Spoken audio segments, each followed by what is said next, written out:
आज की वीडियो में हमारे पास क्वेश्चन है इंटीग्रेशन के हवाले से। Integration having the limits from -2 to 0 and the function is 1/2x - 1 whole square into dx। ठीक है, सबसे पहले आपने सोल्यूशन में इस कंडीशन को एज इट इज़ ही लिख लेना है। अगले स्टेप में क्या करना है, डिनोमिनेटर में जो आपके पास कंडीशन आ रही है देखें उसका डेरिवेटिव बटे के ऊपर बन रहा है या नहीं। तो जो डिनोमिनेटर में कंडीशन है उसमें बेस एलिमेंट क्या है, that is 2x - 1, right. So 2x - 1 का डेरिवेटिव क्या होता है, that is eventually equal to 2।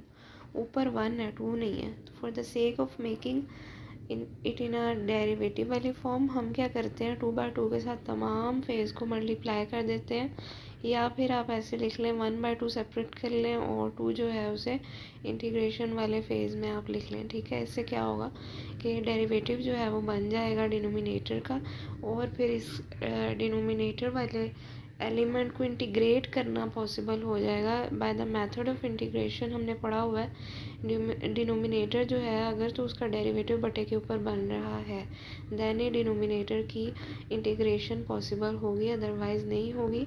हमें अपने पास से जो है वो कुछ कंडीशन इम्पोज करनी पड़ेगी फंक्शन पे, सो दैट जो डेरिवेटिव है ऊपर बने, फिर ही हम इंटीग्रेट कर पाएंगे डिनोमिनेटर को। अब there was 2x - 1 raise to power 2, right.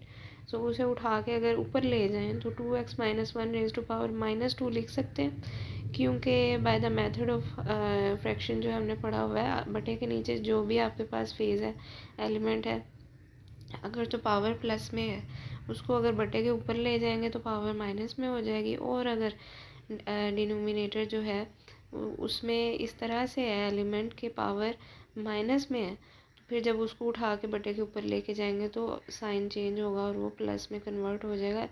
Eventually sign जो है वो ऊपर जाके चेंज हो जाता है, तो ये भी चीज़ हमने पढ़ी हुई है।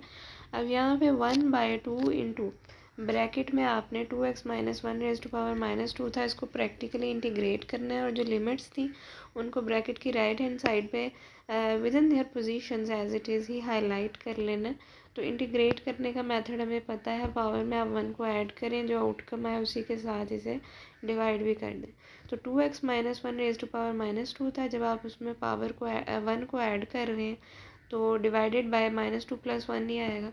1/2 इंटू ब्रैकेट में 2x - 1 raise to power -1 divided by -1 again, और साथ में लिमिट्स हाईलाइट आपने करते जाना है।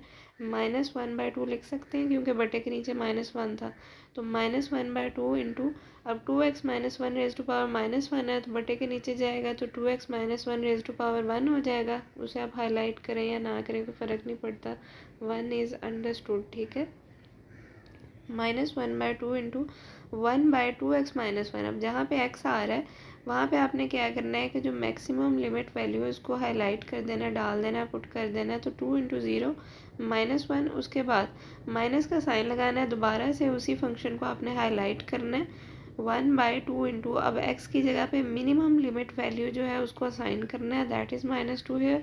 2 × -2 -1 आ जाएगा, -1/2 इंटू 1/0 -1 इंटू माइनस इंटू 1/-4 लिख सकते हैं। 2 × -2 आ रहा था तो -4 -1 आ जाएगा।